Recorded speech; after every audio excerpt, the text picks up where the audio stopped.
Legal bang i-record ang usapan ng hindi alam ng kausap? Magandang araw, ako po si Attorney Joey Domingo ng Huntahang Legal. Welcome sa Batas Mo, Alamin Mo, kung saan tinatalakay natin ang mga batas at karapatan na may direktang epekto sa ating pang-araw-araw na pamumuhay.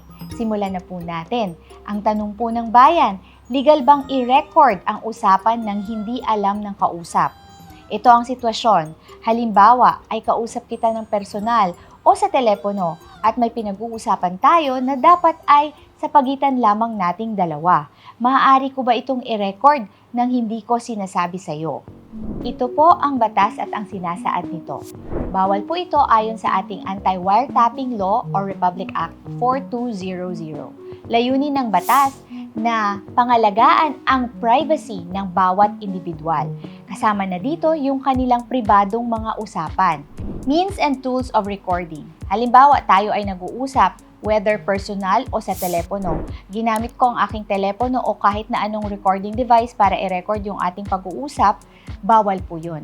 Kasi ang nakasaad po sa batas na ipinagbabawal, kung merong pribadong pag-uusap, merong recording na naganap, at walang consent yung parties na kasama doon sa pag-uusap. May tinatawag po kasi tayong all parties consent rule o dapat lahat ng parties na kasama doon sa pag-uusap na yon meron silang pahintulot na i-record yung pag-uusap.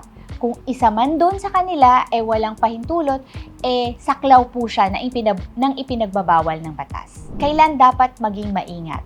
Kapag sinabi mong, wala lang, gusto ko lang, kung ang pinag-uusapan na nire-record ay hindi naman confidential, simpleng conversation lang, pero hindi alam ng kausap mo, nilalabag pa rin ba nito ang Anti-Wiretapping Law? Oo, nilalabag pa rin ito ang Anti-Wiretapping Law.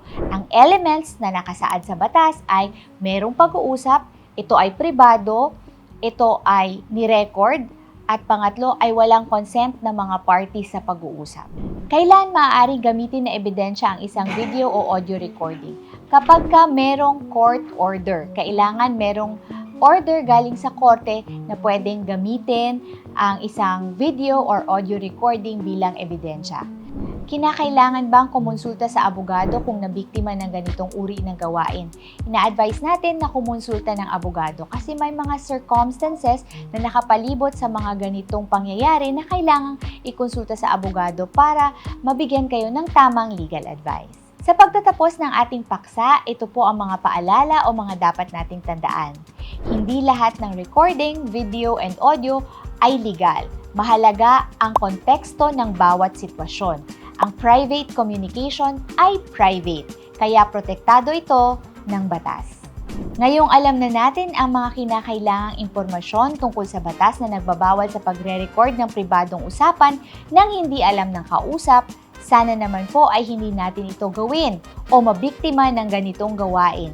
Kung mayroon po kayong tanong na may kaugnayan sa legal na usapan, i-comment nyo o ipadala ang mga ito sa Huntahang Legal upang ating matalakay. At kung nais ninyong mas madagdagan pa ang inyong kaalaman sa batas, mag-subscribe lamang po sa aming YouTube channel at i-like and follow ang aming Facebook account. Muli, ako po si Attorney Joey Domingo. Tandaan, ang batas ay hindi dapat katakutan. Ang kaalaman sa mga ito ay karapatan at proteksyon nating mga mamamayan.